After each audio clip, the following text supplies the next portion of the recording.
नमस्कार, मैं अशोक तिवारी। हमारे संवाद कार्यक्रम की श्रृंखला देश विदेश में छत्तीसगढ़िया के अंतर्गत आज फिर एक नए एपिसोड लेकर आपके समक्ष उपस्थित हुआ हूँ। आज मैं उस व्यक्तित्व के साथ संवाद कर रहा हूँ जिनके माध्यम से प्रवासी छत्तीसगढ़ियों के ऊपर मैंने कार्य की शुरुआत की थी। वो पहले व्यक्ति जिनके माध्यम से मुझे प्रवासी छत्तीसगढ़ियों की पहली कड़ी के बारे में जानकारी मिली, और वो पहली कड़ी थी कि असम में छत्तीसगढ़ के लोग आकर सैकड़ों साल से बस गए हैं। इस एक लाइन की जानकारी ने ही मेरी कौतूहल को बढ़ाया और फिर मैं आगे बढ़ना शुरू किया। तब जाकर पता चला कि एक अथाह समुद्र है असम में रहने वाले छत्तीसगढ़ियों का, 20 लाख की आबादी का। उस महान सूचनाधारी मेरे सबसे बड़े स्रोत व्यक्ति असम में रहने वाले भाई शंकर साहू के साथ आज मैं समझता स्थापित कर रहा हूँ। शंकर भाई, मैं आपका हार्दिक अभिनंदन करता हूँ, स्वागत करता हूँ। और सबसे पहले मैं आपसे निवेदन करूँगा कि आप छोटा सा अपना परिचय हमारे दर्शकों को दें। सबको प्रणाम। मेरा नाम शंकर चंद्र साहू है। मैं असम के डिब्रूगढ़ जिला के बामनबाड़ी ग्राम में मैं रहता हूँ और मेरे पिताजी का नाम स्वर्गीय चिंताराम साहू, मेरे दादाजी के नाम पलटन राम साहू। मेरे दादाजी बालोद जिला के चौड़तला गांव से आए हुए थे। वो 1921 सन में। उसके साथ मेरे पिताजी 8 साल की उम्र था। अपना चारों बेटा बेटी के साथ मेरे पिताजी मंझले थे, लेके आए थे। मेरे पिताजी के जन्म भी यहीं हुए और मेरा भी जन्म यहीं हुआ है, असम में। हम लोग 4 भाई हैं, एक बहन। एक परिचय। आपका जन्म किस स्थान पे हुआ था और आपकी शिक्षा दीक्षा कैसे हुई? मेरा जन्म स्थान जी, पिताजी जिस जगह में चाय बागान में के खेत में काम करने के लिए आए थे, वो हिंगलीजान चाय बागान नाम जाना जाता है। वो मोरान के पास है। और मेरा शिक्षा मैं हायर सेकेंडरी मतलब आए पास किया हूँ वो 1978 का। उसका पश्चात मैं बीए कोर्स किया हूँ। बीए कोर्स लेकिन अंतिम परीक्षा में दे नहीं सका, क्योंकि उस समय मेरा घर का परिवार का हालत उतना अच्छा नहीं था। तो इसीलिए मेरे को एक हेल्थ ट्रेनिंग में जाना पड़ा। वो हेल्थ ट्रेनिंग जो असम मेडिकल कॉलेज में है डिब्रूगढ़ में, उसमें ट्रेनिंग करना पड़ा। और ट्रेनिंग करके मैं अपना जीविका उपार्जन के पद पे मैं बामनबाड़ी नामक चाय बागान में मैं आ गया। हमारी जानकारी जहाँ तक प्राप्त हुई, आप बाहुनबाड़ी चाय बागान में चिकित्सा विभाग में यहाँ के अस्पताल में कार्य किया करते थे जी। और क्या यह विचित्र संयोग है कि आपके तीनों पुत्र चिकित्सा से ही जुड़े हुए व्यवसाय में हैं? अपने पुत्रों के बारे में जरा बताइए कि वो लोग क्या पढ़ाई किए हैं और क्या क्या करते हैं, उनका नाम क्या है? मेरा 2 पुत्र, एक का नाम, बड़े का नाम भानु प्रकाश साहू है और छोटे का नाम, मझला का नाम पवन कुमार साहू। ये दोनों बच्चे मेरा हिंगलीजान चाय बागान के जन्म है जी और मेरा तीसरा पुत्र ललित कुमार साहू जी जी। और मेरा एकमात्र सुपुत्री प्रिया साहू, वो बामनबाड़ी चाय बागान के हैं। तो इन चारों, लेकिन पढ़ाई मेरे दोनों पुत्रों की पढ़ाई, मतलब चारों पुत्रों की पढ़ाई बामनबाड़ी ग्राम से ही मेरा शुरू हुआ। उस वक्त मैं मेरा दोनों पुत्र 1980 में लोग, एक 78 के जन्म है, एक 1980 के जन्म है, तीसरा 1983 के जन्म है और एक लड़की 1989 के जन्म है। जी जी। तो मैं पहले से थोड़ा सचेत रहा करता था, इसीलिए कि हम जब गरीबी हालत में जो जैसे हम लोग गुजरे थे, ताकि हमारे बच्चों को उस गरीबी हालत ना देखना पड़े, इसीलिए मैं सोचा कि मेरे बच्चों को शिक्षा देना बहुत ज़रूरी है। इसीलिए मैं इस चीज़ में मैं अग्राधिकार के रूप में मैं उन लोगों को पढ़ाने लिखाने का मैं कार्य में मैं लग गया और उन लोगों ने खूब अच्छे तरह से अपना मैट्रिक भी पास किए और अपना अपना एक मेरा लड़का जो है वो डिब्रू कॉलेज कन्हई कॉलेज उसमें बड़े कॉलेज है जिसमें डिब्रूगढ़ में उसमें से वो स्नातक है। 2 नंबर लड़का मेरा बीएससी है। बीएससी करने के बाद में वो अपना डॉक्टरी लाइन में चला गया। वो अपना डॉक्टरी के सेवा कर रहे हैं असम गवर्नमेंट के अंदर। तीसरा पुत्र मेरा लेबोरेटरी टेक्नीशियन है। वो भी बहुत अच्छे लड़के हैं, मेरिटियस लड़का था। वो भी अपना ट्रेनिंग करके अच्छे से असम गवर्नमेंट की नौकरी अभी में वो है।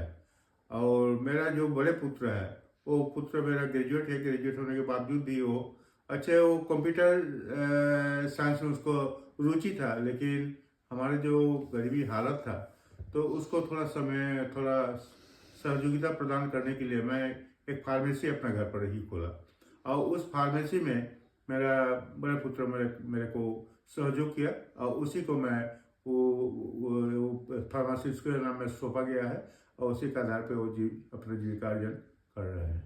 तो यही मेरा मतलब बड़े पुत्र आपके फार्मेसी उनकी दुकान है, मेडिकल स्टोर है। दूसरे पुत्र डॉक्टर हैं, उन्होंने डॉक्टरी की पढ़ाई की है। और तीसरे पैथोलॉजिस्ट है, वो फार्मासिस्ट के रूप में असम सरकार में काम कर रहे हैं। आपके दामाद क्या करते हैं? मेरा दामाद जो है तो लड़की मेरे आपको बीए एमए कोर्स में एडमिशन ली थी। जी जी। और वो भी डिस्टेंस में। जी जी। तो मैं सोचा कि यदि मेरी लड़की ग्रेजुएट है तो उसके लिए अच्छा बर ढूंढना भी जरूरत है। तो इसीलिए मैं थोड़ा अपने समाज से थोड़ा हटकर अपना तेली दूसरे तेली में ही, जैसे मगैया बड़ोरिया ऐसे तेली हुआ करते हैं, उसी में मैं अब तेली समाज से मेरा एक दमान को एक लड़का मैं चुना। जो लड़का उस समय एक बागान में मैनेजर थे। अच्छा। तो पहले वेलफेयर ऑफिसर थे। वो भी मैनेजर रैंक ही होते हैं। तो उनके पिताजी से बातचीत करके मैं उसको आगे बढ़ाया और वो लड़का काफी इंटेलिजेंट लड़का है। वो भी बीकॉम पास किया हुआ। बीकॉम पास करके अभी बागान में नौकरी में है। अब फिलहाल वो एक बागान के असिस्टेंट मैनेजर के पोस्ट पर अभी काम कर रहे हैं। आमतौर पे क्या चाय बागान में काम करने वाले लोगों के बच्चे मैनेजर के पद पर पहुंच पाते हैं? ये सर कोई असंभव बात भी नहीं है जी। यदि उसको गार्जियन यदि कॉन्शियस होते हैं तो हर कॉन्शियस गार्जियन अपने बच्चों को पढ़ा सकते हैं। यदि वो अपना में सचेत रहे कि मेरा बच्चे को मैं पढ़ाना है, इस यदि वो ठान ले तो निश्चित रूप से वो पढ़ा सकते हैं। और वैसे हमारे चाय मजदूर के भीतर में अनेक लड़के हैं जो इस मुकाम तक पहुंचे हैं। यहाँ तक कि एक बागान के जनरल मैनेजर की पोस्ट में भी हमारे एक छत्तीसगढ़ी भाई हैं।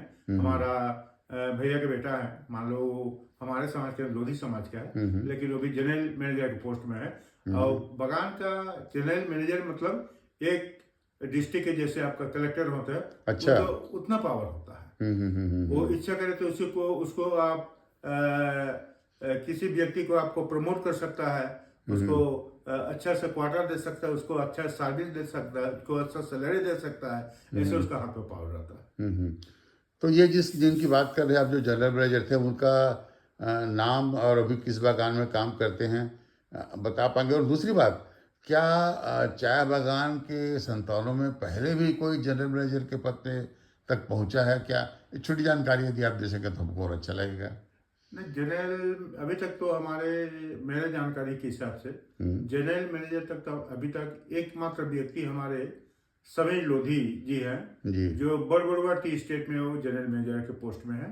और उनके पिताजी गोविंद लाल लोधी जी वो बहुत बड़े अच्छे व्यक्ति थे।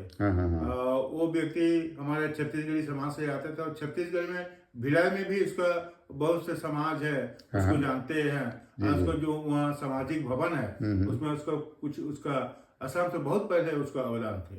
अच्छा। तो उसको जो समीर लोधी जी उसका तीसरा बेटा है।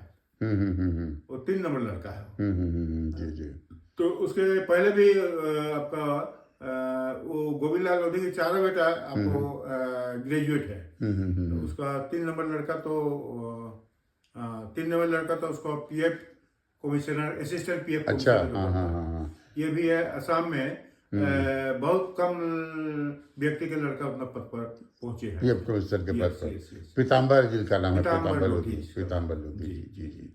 मैंने सुना गोविंद लोधी जी के बड़े पुत्र भी चाय बागान में अच्छे पद पर थे, टेक्नीशियन थे, और उनके एक पुत्र जिनका निधन हो चुका है, वो शायद हाई स्कूल के प्रिंसिपल हुआ करते थे किसी नहीं, जमाने वो में। हाई स्कूल के टीचर थे। हाँ हाँ। छप्पन हाई स्कूल का, उसको छप्पन के पास है। छप्पन यहाँ मोरान से, हमारे यहाँ से लगभग 20-25 किलोमीटर के दूरी पर छप्पन वो में एक विद्यालय है, वो हायर सेकेंडरी स्कूल। उसका लेक्चरर थे मेरे ख्याल से वो, उसका शिक्षक वो थे शिक्षक हुआ करते तो। थे। लेकिन उसको बहुत मेरिटियस स्टूडेंट बच्चा था वो प्रिंसिपल के पद पर भी उसका मुकाम तक वो नहीं पहुंच पाए, और दुर्भाग्यजनक से उसका मृत्यु हो गया। हमको पता चला है कि ये सच्चाई है कि जितने भी लोग असम, खासकर अपर असम से आए हैं, चाय बागानों में काम करने आए हैं, वो एक किस्म से कमाने खाने की दृष्टि से यहाँ आए थे। मतलब देश में हालात छत्तीसगढ़ में उनके बहुत अच्छे नहीं रहे होंगे, तभी जीवन यापन के लिए यहाँ आए थे। उन्हीं में से आपके पिता और दादा भी आए हुए थे। जी। तो एक मजदूर के संतान से लेकर अभी तक की जो यात्रा है, जिसमें आपके तीनों पुत्र बड़े अच्छे स्टेब्लिश हैं, पढ़े लिखे हैं, आपकी पुत्री, आपके दामाद, अब आपके नाती पोतों और नातिनों का दिन आ रहा है, पोतियों का दिन आ रहा है। और आपने भी जहाँ हम बैठे हुए एक बड़ा सा घर आपने इस स्थान पे लिया, बावनबड़ी में। आपकी खेती की ज़मीन अच्छी है, खेती बाड़ी बहुत अच्छी है, आपके चाय बागान भी हैं। तो इस तरह की जो एक कहीं एक तरक्की की यात्रा है, वह बहुत बिरली है कि अधिकतर इस तरीके के उदाहरण और देखे जा सकते हैं। मतलब क्या चाय बागान में लोग अभी भी बहुत पिछड़ी स्थिति में जी रहे हैं, या तरक्की का रेशो किस तरीके से हुआ होगा?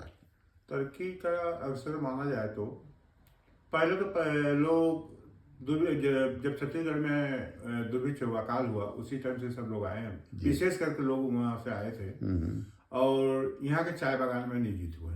नियोजित होने के बाद में उसमें सिर्फ उन लोगों का एक ही उद्देश्य था कि कमाना है और खाना है। इस उद्देश्य से ही वो लोग आए थे। लेकिन वो समय ढलता गया, समय के साथ साथ आपका बच्चा, जब उन लोगों को बच्चा हुआ तो वो बच्चे लोग को भी अभी यहाँ के साथ समाज के साथ आगे बढ़ाने के लिए वो भी कुछ कोशिश किए हैं, और वो कोशिश करते हुए उनके बच्चे, जैसे कि हमारे पिताजी चाय बागान में काम करते हैं, हमारे माता जी भी चाय बागान में ही काम करते थे। हम भी चाय बागान में पिताजी के सहयोग के लिए हम भी चाय बागान में कर चुके हैं, जाया करते थे, पिताजी के हेल्प के लिए और माँ को हेल्प के लिए। हम चाय बागान में बहुत दिन काम किए हैं। और जो हमारे पिताजी बहुत कॉन्शियस व्यक्ति थे। आपके छोटे भाई बहन भी चाय बागान में काम कर चुके हैं? हाँ, चारों भाई में चारों भाई। एक भाई तो छोटे से वो छत्तीसगढ़ चले गए अपना नानी के पास, और नानी उसको रख लिए, वहीं पर वो सेटल हो गए हैं। तो हमारे 3 भाई हम लोग यहीं पर हैं। सभी लोग अच्छे से पढ़ाई लिखाई हम लोग किए हैं। एक बहन भी है, वो भी कुछ 6वीं तक तो आपको छत्तीसगढ़ में पढ़ी, उसके बाद में फिर असम आके वो यहाँ हिंदी पढ़ाई की। अब हिंदी पढ़ाई करने के लिए वो भी अच्छी मैट्रिक पास है वो। जी। लेकिन किसी न किसी समय वो भी चाय बागान में काम कर चुके हैं, सारे भाई बहन? हाँ, अभी भी चारों भाई बहन के भीतर में अभी भी बहन तो अभी भी काम कर रही थी, और हमारे छोटे भाई भी ये है। लेकिन हमारे मैंने मतलब छोटे जो भाई हैं, छोटे भाई के हमारे वो भाई, उसको पिताजी ने पढ़ाने के लिए बहुत शौक किए, और पढ़े भी थे। वो हमारे पोस्ट ग्रेजुएट है, वो जी पॉलिटिकल साइंस में पोस्ट ग्रेजुएट है। लेकिन उसको समय साथ नहीं दिए कि वो कोई गवर्नमेंट पोस्ट पर नियोजित हो सके। तो फिर भी अपना कमाने खाने का उसका जो व्यवस्था है वो अपना काफी कर चुके हैं, और अच्छा रूप से चल रहा है। बाकी जो लोग समाज है, वो लोग भी हम लोग बाकी समाज को देखते हुए वो लोग भी कोशिश करते हैं, और बहुत सारे लोग जो जिसका गार्जियन कॉन्शियस है, सचेत है, उन लोगों का बच्चा भी अच्छे से पढ़ रहे हैं, पढ़ लिख के उसका भी बड़ा हुआ है, अच्छे पद पर वो भी नियोजित है। ऐसा नहीं है कि हमारे परिवार से ही ऐसा बात नहीं है। बहुत से परिवार के लोग अभी भी बागान में, कम से कम हमारे टी गार्डन में अभी तक, असम के टी गार्डन में नहीं भी होगा तो 50 ऊपर हमारे आपको मैनेजर, असिस्टेंट मैनेजर के पद पर अरे वाह, काम बहुत कर रहे बहुत हैं। बहुत उसमें बहुत हमारे डॉक्टर भी है कई लोग। हाँ हाँ हाँ हाँ हमारे डॉक्टर, बहुत लोग डॉक्टर हैं। हाँ हाँ हाँ हाँ डॉक्टर भी प्राय 100 से ऊपर हमारे डॉक्टर होंगे। तो ऐसे हमारे छत्तीसगढ़ी समाज में मतलब डॉक्टर, इंजीनियर, वकील, हाँ हाँ सब है, टीचर, सब दुकानदार, जी जी बिजनेसमैन, जी जी जी, राजनीतिज्ञ, मंत्री, सभी सभी मंत्री तक है। जी जी जैसे कि हाँ, आप सुने हैं रामेश्वर तेली जी की बात।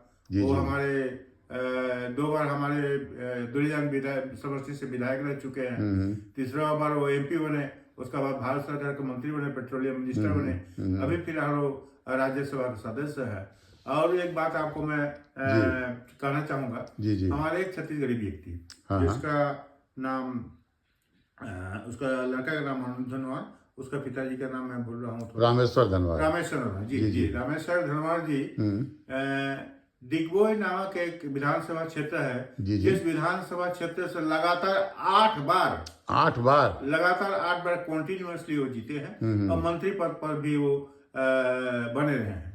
तो ऐसा कहा जाता है कि ये असम में रिकॉर्ड है, और कोई 8 बार लगातार नहीं जीता है, अभी तक नहीं। है ना? टी ट्राइल्स में अभी तक कोई व्यक्ति ऐसा नहीं है जो लगातार 8 बार एक क्षेत्र से वो विधानसभा के ये में जीते हो। जी जी जी जी यहाँ छत्तीसगढ़ से कितने समाज के लोग यहाँ पे आए हुए होंगे, और लगभग छत्तीसगढ़ियों की यहाँ संख्या कितनी होगी?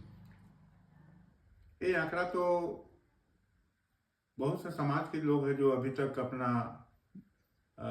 जनगणना अभी तक नहीं कर पाए हैं, लेकिन शुरुआत हो गया है। और हम लोग हर समाज के बीच में जाते हैं और हर समाज के बीच में जाके हम लोग जो आंकड़ा है, आंकड़ा को जानने का हम लोग चेष्टा करते हैं। तो यही माना जाता है कम से कम तो 20 से 25 लाख हमारे छत्तीसगढ़ी लोग यहाँ पर रहते ही होंगे। इससे ज्यादा भी होगा लेकिन कम नहीं होगा, क्योंकि हमारे गौड़ समाज जो है छत्तीसगढ़ के भीतर जो आते हैं लगभग 6 से 8 लाख वही लोग हैं। अच्छा हाँ, हमारे तेली समाज के लोग, तेली समाज है 2 से 2.5 लाख लोग, ये लोग असम में है। वो लोग बगान में भी काम कर रहे हैं, अपना खेती बाड़ी भी, किसानी भी कर रहे हैं जी जी अपना, ऐसे है। वैसे आपका मानिकपुरी समाज है, हलवा समाज है, सत्तामी समाज है, और वैसे ऐसे 20-22 समाज है जो छत्तीसगढ़ी में आते हैं। वो लोग काफी संख्या में असम में बसे हुए हैं। उस सभी जाति जो समाज है उस सभी समाज को ये में हम लोग जाते हैं और उन लोगों का कला, कृष्टि, संस्कृति को बारे में हम लोग जानने के लिए हम लोग उत्सुकता प्रदान करते हैं और उसको प्राथमिकता दे करके उन लोगों को जो कला कृष्टि उभारने के लिए चेष्टा हम लोग करते हैं।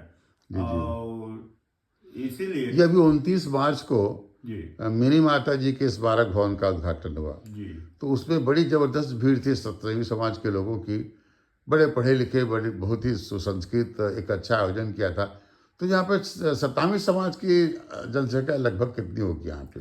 असम में सत्तामी समाज की जनसंख्या करीबन 2 लाख है। 2 लाख 2 लाख से कम होगा, ज्यादा नहीं होगा। फिर भी ये तो आपका माना जाए कि 2017 में हाँ असम में हमारे बीच जी जी श्री अशोक तिवारी नाम के व्यक्ति आए। अब पहला जबकि छत्तीसगढ़ समाज ने छत्तीसगढ़ी समाज को जानने की चेष्टा की, वो उन महान व्यक्तियों ने 2009 से मेरा संपर्क में था।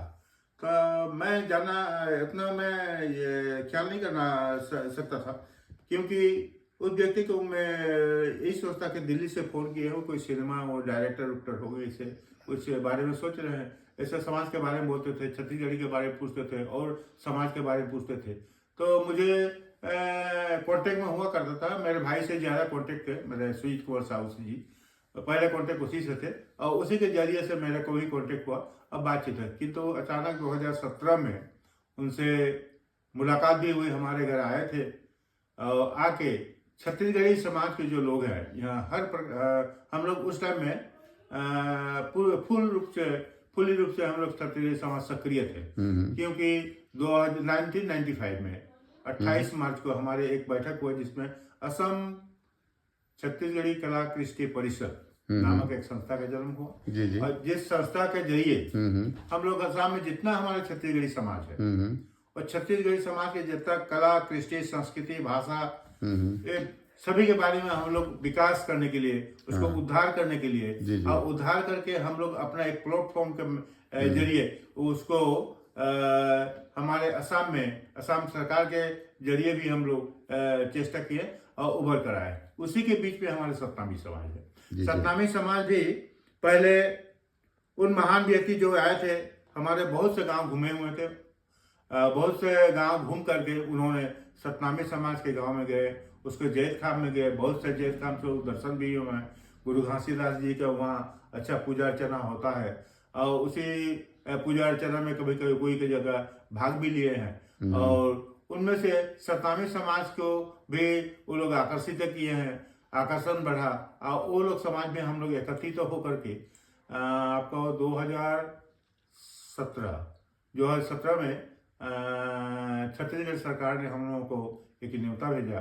ये असम में जो छत्तीसगढ़ी समाज रहते हैं उनके सभी समाज से एक एक या दो डेलीगेट्स हमारे छत्तीसगढ़ के रायपुर स्थित गुरु घासीदास संग्रहालय को जो संस्कृति विभाग है उस विभाग में एक सभा का आयोजन हुआ था। उसका नाम था पहुना संवाद। जी। वो पहुना संवाद में हम लोग को आमंत्रित किए और उसका मूल स्रोत व्यक्ति जो थे वो अशोक तिवारी जी थे।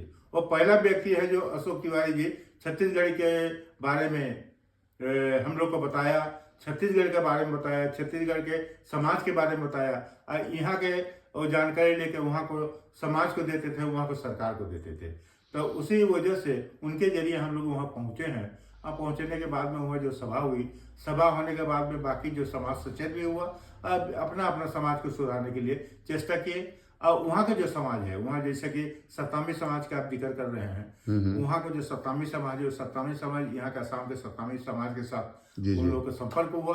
संपर्क होने के किंतु संपर्क का मूल स्रोत वही व्यक्ति है जो अशोक तिवारी जी उन सतनामियों को लेकर असम आए हैं। असम आके यहाँ के असम के सतनामी समाज के साथ भेंट करा के वो संपर्क सूत्र बना करके उन लोगों से यहाँ के समाज को उभरने के प्रयास किया है। उसके अलावा यहाँ हलबा समाज है। जी। जो हलबा समाज यहाँ के असम में कभी हलवा, जी। कभी हलवाई ऐसे वो लोग को मतलब मैंने यहाँ का दर्जा देने लगे थे, लेकिन मूल रूप से वो लोग हलबा थे। वो हलबा समाज को भी अशोक तिवारी जी ने वहाँ का जो मूल स्रोत व्यक्ति लोग को वहाँ समाज के जो बड़े बड़े अधिकारी लोग को ले आके वो यहाँ शक्ति पूजा का व्यवस्था किए। जो शक्ति पूजा पहले शक्ति पूजा बामनवाड़ी, मैं जिस ग्राम में रहता हूँ उसी ग्राम में हुआ और मेरा निवास में ही उन लोगों को मैं डेरा दिया उसमें रहने के लिए। और ये हमारे हलबा समाज को यहाँ काफ़ी संख्या में पूरे डिब्रूगढ़ जिला और तिनसुकिया जिला, शिवसागर जिला से पूरा लोग आए थे और यहाँ शक्ति पूजा हुआ। उस शक्ति पूजा के बाद में ही वो लोग को अपना समाज सचेत हुआ। तो ये तो उन्हीं का देन है जो व्यक्ति यहाँ अपना छत्तीसगढ़ के समाज के बारे में काम करते हैं। वो लोग जागरूकता पैदा करते हैं और जागरूकता पैदा करने के बाद में हम लोग उसके आधार पर, उसका निर्देश पर, उसके उपदेश पर और हम यहाँ के काम करने का हम लोग को सुविधा प्रदान करते हैं। हमको एक आश्वासन मिलता है, एक अच्छा कार्य है, इसको करना भी चाहिए। तो इस प्रकार के हम लोग आगे बढ़ रहे हैं। ये जो पहुना समाज आपने बताया छत्तीसगढ़ सरकार की पहल पे हुआ था, यहाँ से लगभग 30 लोग गए हुए थे, उसके बाद से क्या संबंधों में अधिक सुधार आया है, लोगों का आना जाना बढ़ा है, उसका कुछ व्यावहारिक लाभ मिला है क्या समाज को यहाँ से? ये तो बहुत बड़ा लाभ हुआ है सर। मैं देखिए जैसे कि जिस समाज में वहाँ संपर्क नहीं बन पाया था वो लोग समाज में भी आना जाना शुरू कर दिया है। यहाँ तक कि वहाँ का बेटी रोटी भी अभी चलन हो गया है। अच्छा, बहुत से बेटी रोटी अभी वहाँ छत्तीसगढ़ से वो लोग ले भी आए हैं, वहाँ से ब्याह करके यहाँ लाए हैं, यहाँ के लड़की वहाँ गया है। तो एक बहुत बड़ा एक सुधार होने जा रहा है, होता है। तो आगे चल के मेरे ख्याल से एक बहुत बड़ा संपर्क सूत्र बनेगा और हम और आशा करते हैं यदि छत्तीसगढ़ सरकार चाहे तो एक प्रवासी छत्तीसगढ़ी प्रवासी मंत्रालय के एक यदि एक सरकार अपना ये में यदि काम करे तो मेरे हिसाब से सिर्फ असम के ही नहीं, असम के बाहर में रहने वाले, पूरे देश दुनिया में रहने वाले, विदेश में रहने वाले सभी छत्तीसगढ़ी प्रवासी छत्तीसगढ़ी लोगों को हमारे कला संस्कृति भाषा को जानने का मौका मिलेगा, छत्तीसगढ़ के साथ संपर्क बनेगा, उसको पुरखों लोग के भूमि पर वो लोग को आने जाने का सुविधा मिलेगा। लेकिन इसमें थोड़ा सा एक अड़चन है सर। बात ऐसा है कि हम लोग को यहाँ से पूरा सीधा आवागमन करने के लिए सीधा कोई अभी संपर्क नहीं है छत्तीसगढ़। जी। तो हम लोग चाहते हैं, लेकिन गुवाहाटी के सामने से है वो, तो एक अभी रेल दिए हैं कर्मभूमि नाम के, लेकिन वो भी हमारे यहाँ से यदि डिब्रूगढ़ तक यदि कोई रेल सेवा यदि सरकार की व्यवस्था में आ जाते हैं, या भारत सरकार हो या असम सरकार हो, यदि वो लोग थोड़ा ये देख के यदि इसको बनाने का प्रयास करते हैं, तो निश्चित रूप से हमारे छत्तीसगढ़ यहाँ के रहने वाले जो पुरखा का भूमि, जो छत्तीसगढ़ पुरखा का भूमि से आए हुए असम के लोगों, छत्तीसगढ़ी समाज वहाँ आवागमन करने के लिए सुविधा हो जाएगा। जो व्यक्ति अभी भी लालायित है, बहुत से व्यक्ति अभी भी लालायित हैं अपना पुरखा के भूमि को देखने के लिए, नमन करने के लिए, वहाँ का छत्तीसगढ़ के भूमि को नमन करने के लिए अभी भी लालायित है। लेकिन हम लोग यहाँ आने के बाद में हम असमिया संस्कृति से प्राय घुल मिल गया है। असामीज भाषा में हम लोग पढ़े लिखे हैं। असम मातृ के कोला में हम लोग बड़े हुए हैं, इसीलिए हमारे यहाँ के संस्कृति को भी मानना है और वहाँ हमारे पुरखा को संस्कृति उसको भी अपना के हम लोग चलना है, ताकि हमारा जो अपना संस्कृति है उसको भी बचा के रखना है, और जो हमारे यहाँ जहाँ हम लालन पालन हुआ है उसका भी संस्कृति बचा के रखने का हम लोग प्रयास कर रहे हैं। छत्तीसगढ़ी भाषा और छत्तीसगढ़ी संस्कृति की वर्तमान स्थिति यहाँ पर क्या है? ये तो एक महत्वपूर्ण विषय आपने पूछा है। जी। असम में चाय बागान में हर स्टेट से आदमी आए हैं। हाँ। जैसे कि उड़ीसा से भी आए हैं, जी। झारखंड से आए हैं, और वेस्ट बंगाल से आए हैं, बिहार से भी आए हैं, उधर आपको कर्नाटक से आए, आंध्र प्रदेश से आए हैं, छत्तीसगढ़ से, उस टाइम का आपका मध्य प्रदेश, वहाँ से भी लोग आए हैं। तो सभी जगह से आने के बाद में वो लोग के एक बागान में वो लोग को रखा जाता था, और एक छत्तीसगढ़ी लोग की भाषा, एक बिहार से आए हुए व्यक्ति की भाषा कोई वो लोग को समझ नहीं आता था। तो समझ नहीं आने के कारण बहुत दिन ऐसे ही चला, अकाली से बातचीत होता था। और उस टाइम में जो ब्रिटिश साहब लोग थे तो अलग अलग से पारा बना दिया, ये तेली पारा है, ये आपको उड़ीसा के लोग उड़िया पारा है। तो ऐसे विभाजित करके रखते थे ताकि उन लोगों के साथ ये लोग संपर्क ना हो। तो ऐसे, लेकिन चाय क्षेत्र में तो सभी लोग एक साथ जाना पड़ता था, एक साथ जाके वहाँ काम करना पड़ता था। तो कुछ दिनों के बाद उन लोगों को बीच में बातचीत करने के लिए एक माध्यम बना, एक भाषा का माध्यम बना, जो सादरी भाषा के नाम से जाना जाता है। उस सादरी भाषा से असम के जितना, चाहे वो छत्तीसगढ़ से आए हुए लोग हो, चाहे आंध्र प्रदेश से आए हुए लोग, बिहार से या उड़ीसा से, सभी लोग वो सादरी भाषा को अपनाए हैं। वो संपर्क भाषा बन गया। जी। संपर्क भाषा को बनते हुए जो हमारे, विशेष करके मैं छत्तीसगढ़ी व्यक्ति हूँ, तो अपना संस्कृति को हम लोग जागृत करना हमारा कर्तव्य बनता है।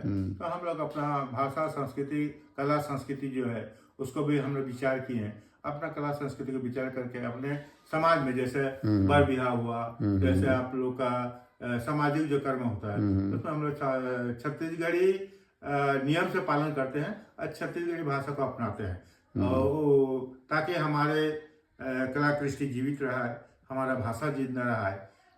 वो हिसाब से हम लोग, जैसे उड़िया लोग भी वैसे कर रहे हैं, और बाकी जो मुंडा, सांताल, वो लोग भी अपना अपना भाषा संस्कृति को जगाने के लिए प्रयास कर रहे हैं। लेकिन जो यहाँ कलाकृष्टि मूल रूप से जो सादरी है, अभी झूमर विनंदिनी बोल के बहुत बड़ा प्रोग्राम हुआ है। आप देखे हैं टीवी चैनल के माध्यम से, एक असम में बहुत बड़ा प्रोग्राम हुआ, ताकि यहाँ प्राय 8 से 10 हजार डांसर एक साथ में डांस किए हैं। ये बहुत बड़ी उपलब्धि मिली है हम लोग को, और मैं चाहता हूँ कि इसी माध्यम से यदि हमारे छत्तीसगढ़ी संस्कृति भी यदि पल्लवित हो सके तो हमारे लिए खुशी की बात होगी। जी। मतलब छत्तीसगढ़ी भाषा अभी भी है, छत्तीसगढ़ियों के बीच जी में जी जानी जाती है, बोली जी जाती जी है। जी जरूर। ये चाय बागान में काम करने वाले छत्तीसगढ़िया तो हैं ही, तो और क्या दूसरे काम करने वाले भी लोग? और पहली बात ये, छत्तीसगढ़ के लोग यहाँ किस किस इलाके में अधिक रहते हैं और कौन से जिलों में उनकी तादाद ज़्यादा है? अभी ऐसा माना जाए तो हम लोग पहले असम, अपर असम के निवासी हैं। जी जी। तो अपर असम के निवासी ये थे, यहाँ जैसे कि हम लोग सब समाज में काम करने जब शुरू किए हैं, उस तादाद में हम लोग जब इसको सर्वे किए हैं, अपना समाज को सर्वे करते हुए दूसरे समाज को भी हम देखे हैं, तो मूलतः यहाँ डिब्रूगढ़ जिला में, तिनसुकिया जिला में सर्वाधिक रूप से हमारे छत्तीसगढ़ी लोग हैं। अच्छा। जी जी। उसके अलावा यहाँ चौरादेव डिस्ट्रिक्ट एक नया बना है, चौरादेव डिस्ट्रिक्ट शिवसागर जिला को ये जी, करके, जी। चौरादेव जिला, शिवसागर जिला और गोलाघाट। आपको गोलाघाट जिला, उधर इसमें कुछ व्यक्ति हमारे छत्तीसगढ़ी व्यक्ति हैं, लेकिन आम तो ज्यादा लोअर असम में नौगांव कार्बी आंगलंग जिसको बोला जाता है, जी जी। अधिकतर व्यक्ति आपको छत्तीसगढ़ी के रहने वाले तोजई वगैरह में हौजा इलाके में बहुत से व्यक्ति हैं जो छत्तीसगढ़ी अभी भी छत्तीसगढ़ी भाषा बोलते हैं, छत्तीसगढ़ी संस्कृति को जिंदा रखे हैं और अपना भाषा संस्कृति को बढ़ाने के लिए प्रयास कर रहे हैं। अच्छा, बराक घाटी और ब्रह्मपुत्र घाटी क्षेत्र में भी रहते हैं लोग? हाँ, बराक घाटी में मैं 2-4 बार बराक घाटी गया हूँ। वहाँ कभी मैं मुखिया से, हमारे जो छत्तीसगढ़ी मुखिया, हम लोगों से बात किया हूँ मैं, तो वहाँ पर भी बहुत से लोग हैं छत्तीसगढ़ी लोग, जिसके तादाद में हम लोग को वहाँ भी आपको जेतखाम देखने को मिला है। जैसे कि वहाँ भी अभी राजीव लोचन मंदिर बना हुआ, त्रिपुरा में एक राजीव लोचन मंदिर बना है, जहाँ कम से कम 200 परिवार, छत्तीसगढ़ी परिवार रहते हैं।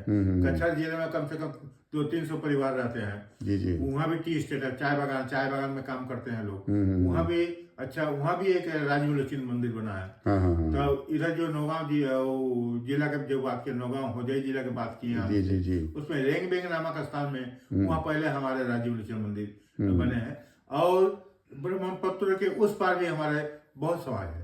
आपके इस गांव में भी एक राजीव लोचन मंदिर बना है? वामनवाड़ी नामक, जो मैं जिस स्थान पर रहता हूँ उसमें भी राजीव लोचन मंदिर है। हमारे प्रयास, हम यही प्रयास करते हैं, जो हमारे राज्य में स्थित जो राजीव लोचन मंदिर है, उस राजीव लोचन मंदिर के साथ यदि हम लोग को किसी प्रकार से यदि टाई अप हो जाता है, यदि उस साथ यदि हम लोग को ब्रांच के हिसाब से हो, जैसे मतलब छत्तीसगढ़ में जो राजीव लोचन मंदिर, राजीव लोचन जो मुख्य कार्यालय है, उसके साथ हम लोग जुटने चाहते हैं, तो किस प्रकार से जुट सकते हैं, इसके यदि कोई अच्छा मार्गदर्शन हो तो हम लोग निश्चित रूप से हम लोग सोचते हैं कि हम लोग जुटना भी चाहिए, ताकि वहाँ का राजीव लोचन मंदिर का से साथ संपर्क होगा तो वहाँ से आवागमन का ये बढ़ेगा। मुझे लगता है इसके लिए यदि यहाँ की जो समितियाँ हैं चारों मंदिरों की, वो लोग निर्णय कुछ लेते हैं, उसके बाद राजीव लोचन ट्रस्ट जो है छत्तीसगढ़ का, उनसे बात की जा सकती है। एक हमें जानकारी भी मिली है कि बराक घाटी के करीमगंज में एक दंतेश्वरी मंदिर का निर्माण हुआ है। जी जी जी। हलवा समाज के लोगों ने। देखिए सर, ऐसा बात है, यहाँ जो पहला जो शक्ति पूजा हुआ है, शक्ति पूजा मतलब माँ दंतेश्वरी देवी के वो, जी जी जी, हलवा समाज जो करता है 25 अप्रैल को, 25 दिसंबर को, आराध्या देवी उसी को मानते हैं, और लगातार हर साल वो लोग शक्ति पूजा सब विभिन्न प्रांत पे करते हैं। उसी आकार से वो लोग करीमगंज में भी एक आपको शक्ति पूजा हुआ, और उसके आधार पर ही वहाँ दंतेश्वरी मंदिर का निर्माण किया है। तो सन 2022 का शायद ये बात है, वहाँ पर दंतेश्वरी मंदिर का स्थापना हुआ है, निर्माण हुआ है। तो हम चाहते हैं कि हमारे हलवा भाई लोग हर साल इसी को अपना जो सामाजिक व्यवस्था उसको बनाए रखें, और जगह जगह पर अपना मंदिर के बना करके अपना समाज व्यवस्था को जोरदार करें, यही मैं उन लोगों से रिक्वेस्ट करता हूँ। साहू जी, आपसे एक अंतिम सवाल ये पूछना चाहते हैं कि जैसे हमें पता चला कि आप छत्तीसगढ़ी कला कृष्टि परिषद के अध्यक्ष हैं जी, तो इसका इतिहास क्या है, कब इसका गठन हुआ, इसके उद्देश्य क्या हैं, अभी कौन पदाधिकारी हैं, और पहले के क्रम से यदि कुछ जानकारी दे सके, क्या कार्यक्रम अभी तक इसमें हुए हैं, तो हमारे श्रोताओं को बड़ा लाभ मिलेगा। असम में सर जो छत्तीसगढ़ी समाज है, छत्तीसगढ़ी समाज यहाँ तक पूरा असम में, जी जी। तो सन 1995 में हम्म आपको 28 मार्च को हम्म हम लोग एक सभा का आयोजन किए हम्म बामनबाई से करीबन 2-3 किलोमीटर अंदर एक गांव है, हम्म दूर में दिखलिया गांव, जहां हमारे सतनामी भाई लोग ज़्यादा रहते हैं। जी जी। उसी गांव में हम लोग एक सभा आयोजन किए हैं। वो पहला सभा था जिस सभा में हम लोग एक छत्तीसगढ़ी कला, कृष्टि और भाषा साहित्य को उभारने के लिए जो प्रयास हम लोग किए, विकास करने के लिए, उद्धार करने के लिए जो प्रयास किया है, उसके लिए एक समिति बनाया गया। अच्छा। जिस समिति का अध्यक्ष रूप से पहला प्रतिष्ठापक अध्यक्ष श्री स्वर्गीय गोजराज गौड़ जी थे। अच्छा। और उसका संपादक आपको बंसीलाल साहू जी थे। हाँ हाँ हाँ हाँ। कुछ दिन ऐसे कार्य चला, 2-3 साल बाद फिर अपना बदलाव हुआ। बदलाव होने के बाद में फिर 2000 करीबन मेरे दायित्व भार लेने का, मुझको दायित्व भार लेने कम से कम प्राय भी 15-20 साल हो गए। जी जी। तो मैंने 15-20 साल से मैं 1995 से मैं जड़ित हूँ। उसका मुख्य सूत्रधार व्यक्ति मैं ही हूँ, जिसको मैं यहाँ मनन सतावी जो हमारे सतावी समाज के भाई हैं, उसको साथ मिल करके वो सभा का हम लोग आयोजन किए थे। और उस सभा में तब तक हम लोग जड़ित हैं। तो मूल रूप से कहा जाए वो टाइम में गोविंद लाल लोधी जी हमारे छत्तीसगढ़ी समाज के उपाध्यक्ष थे, और उसके साथ गुरुचरण साहू जी थे, और आपका नारायणी के और हुरु केवट थे। तो ऐसे बहुत से व्यक्ति जो अभी बुजुर्ग व्यक्ति बने, जैसे आपका हुजाई एरिया का रामलाल साहू जी थे, और आपका उधर अर्जुन साहू जी थे, और आपका कार्तिक साहू जी थे। ऐसे उसका लड़का राम तुलसी के पिताजी थे, उसका पिताजी का नाम मेरे को याद नहीं आता। उन लोगों भी महान व्यक्ति ने आके यहाँ पर वो सभा का आयोजन करके वहाँ एक समिति बना के गए थे। तो आज तक ये समिति अच्छा रूप से चल रहा है। हमारे छत्तीसगढ़ी समाज को इकट्ठा करने के लिए, उसको सांस्कृतिक दिशा के काम करने के लिए अच्छा प्रयास कर रहे हैं। और बीच में कमेटी के तो अदल बदल होता ही है। हमारा सौभाग्य या दुर्भाग्य का है, अभी मैं उस समिति के मैं अध्यक्ष हूँ, और संपादक के रूप में एक कांवर समाज के लड़का है, जो सुरपथार नामक स्थान, गोलाघाट जिला के सुरपथार नामक स्थान पर रहते हैं, प्रांजल कांवर जी जी। तो प्रांजल कांवर जी वहाँ छत्तीसगढ़ जो चीफ मिनिस्टर है विष्णुदेव साई जी जी, उनका उन्हीं समाज के से जड़ित कांवर समाज के हैं। तो जी। मैं चाहता हूँ ऐसे हमारे साथ समाज के व्यक्ति यदि हम लोग एकत्रित हो सके और एक साथ एकजुट मिलकर यदि हम लोग कार्य करें, तो निश्चित रूप से हमारे छत्तीसगढ़ी का जो कला, संस्कृति, कृष्टि है, उसको उभारने में हम लोग का अच्छा समझ मिलेगा। आपका जो कला कृष्टि परिषद है वो क्या कभी कभार अखिल असम स्तर पे सांस्कृतिक कार्यक्रम, मेलों, समारोह का आयोजन भी किया है, कभी करता है? हाँ, तो अब कई दफ़ा हम लोग इसको बड़े बड़े आयोजन किए हैं। जैसे कि यहाँ से आपको 2003 में तिलैयाल नामक एक स्थान पर जी जी हम एक छत्तीसगढ़ी सम्मेलन किए, जहाँ कम से कम 2 सांस्कृतिक दल वहाँ से हमारे छत्तीसगढ़ से आए थे, जिसको लाने का जिम्मेदारी श्री अशोक तिवारी जी के थे। उन्हीं ने 2 दल की व्यवस्था करके वहाँ से भेजे थे 2018 में। 2018 जी जी जी। उसके बाद में उसी समय में सतनामी समाज के व्यक्ति भी आए थे। हर समाज से व्यक्ति उस समय में आए थे। और वहाँ हमारे हलवा समाज से हमारे उस टाइम में अनुसूचित जाति के अध्यक्ष आदरणीय जी आर राणा साहब उस समय आए थे, और हमारे ओबीसी के चेयरमैन जी जी डॉक्टर सियाराम साहू जी जी जी। उसके साथ हमारे बलदेव साहू जी, हाँ बलदेव साहू जी उसके सचिव थे, जी जी, वो भी साथ में आए थे। और इनके जिया राणा के साथ उइके साहब उसका सहयोगी थे, जय सिंह भी थे। तो इन लोगों ने आके असम को बहुत से सारे इलाका वो लोग दौरा भी किए हैं। सतनामी समाज हो, घुघोर समाज हो, अपना जैसे कि आपका हलवा समाज हो, वो सारे इलाका, वो तेली समाज का सब इलाका वो दौरा किए हैं, और दौरा करके जाने के बाद में वहाँ सरकार से भी निवेदन किए हैं, और अपना कार्य जो व्यवस्था लेना है वो लोग दे रहे हैं, और सहयोग भी हम लोग को प्रदान कर रहे हैं।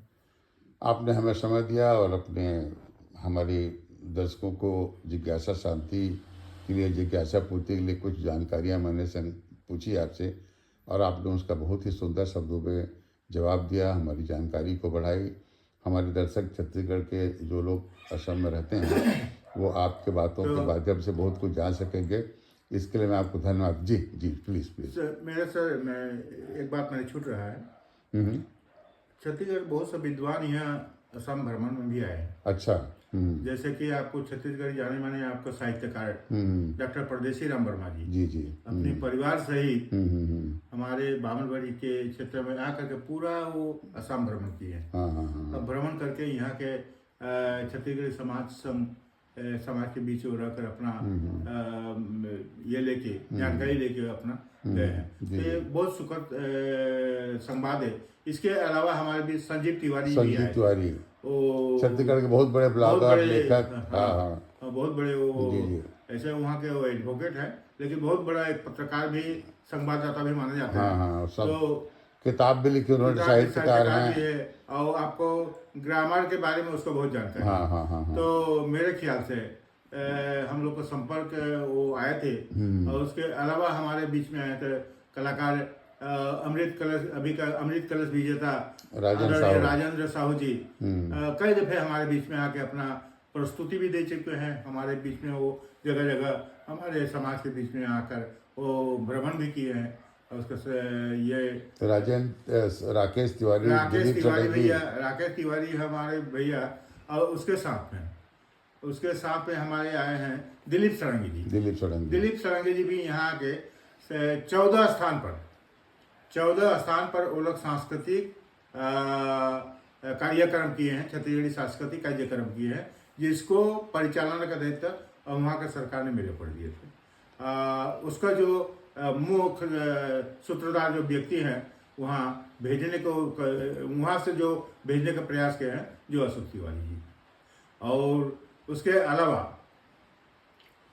अलावा और भी व्यक्ति हमारे बीच आते जाते रहते। सतामी समाज के भी आते हैं। अभी तो आपको हलवा समाज से भी आते हैं, उजी समाज, हर समाज के वहाँ के मुख्य अतिथि लोग आना जाना करते हैं। अभी पहले आप जिक्र किए थे जो जखलाबंधा जो सतामी समाज की मीटिंग में, उसमें पूरा भारत से करीबन 200 से अधिक व्यक्ति वहाँ सतामी समाज के प्रमुख व्यक्ति वो लोग पधारे थे, जिसमें करीबन 30 से 40 आपको संत थे, सतामी संत थे। जो उसी जगह में हमारे चिकनी पथार में ममतामयी मिनी माता का जो जन्मस्थली है, और जन्मस्थली के सामने ही एक भवन निर्माण किया गया है, जिसका प्रदत्त राशि हमारे छत्तीसगढ़ के सांसद छाया वर्मा जी ने दी थी। और उसी के माध्यम से, उसी के ये से हम लोग सहयोग से भवन का निर्माण किए हैं, और उसका लोकार्पण उसी आज कुछ दिन पहले हुए हैं, जिसमें हमारे प्रमुख व्यक्ति छत्तीसगढ़ समाज से आए थे। और उसमें हमारे साहू समाज का संदीप साहू जी, जिसमें आमंत्रित थे उस सभा के लिए। युवा एमएलए जो है, युवा एमएलए बहुत कर्मठ व्यक्ति हैं, और पहले तेलघानी बोर्ड का अध्यक्ष भी रहे। तो उसका भी हम लोग को संपर्क हुआ, बातचीत हुआ। बहुत अच्छा व्यक्ति है, नया युवक है। हम आशा उसका